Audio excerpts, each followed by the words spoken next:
Another day, another basketball stories na naman ang pagkukwentuhan natin. At ngayon nga ay pag-uusapan natin ang balitang pag-alis ni Jordan Clarkson sa New York Knicks at ang inilabas na 3-team trade sa Los Angeles Lakers. Marami nga po ng mga Pinoy fans ang dismayado sa hindi pagpapalaro ng New York Knicks kay Jordan Clarkson sa Game 2 ng NBA Finals noong nakarang araw. Literal nga po na binabangko at hindi na nga po nila ito pinapaglaro sa kanilang mga nakalipas na laban. At isa nga po sa mga dahilan bakit hindi siya ginagamit dito ay dahil mas maganda nga po ang pinapakitang performance ni Landry Shamet at naging malamya pa nga po ang depensa ng Knicks sa tuwing nasa loob siya ng court.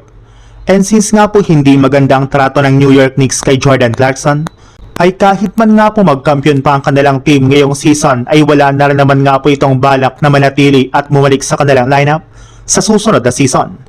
Para nga po sa inyong kaalaman, magiging isa na rin naman nga po itong ganap na unrestricted free agent sa pagtatapos ng kanyang 1-year contract sa Knicks.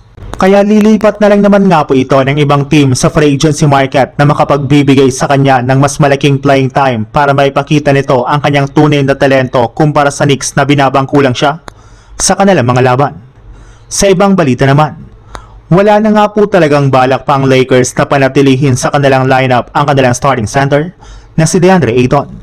Hindi na rin naman nga po nila kukunin ang natitira nga po nitong player option sa kanyang kontrata ngayong offseason, since plano na lang naman nga po ng Lakers na kumuha ng bagong center na ipangpapalit nila sa kanyang pwesto. Marami na rin naman nga pong mga big man ang available ngayon sa free agency market at maging sa trade market. Pero bago pa man nga po pagtuunan ng pansin ng Lakers ang pagkuha ng center, ay magpo-focus muna nga po sila sa pagkuha ng mga trendy players para matapatan ang OKC Thunder at San Antonio Spurs.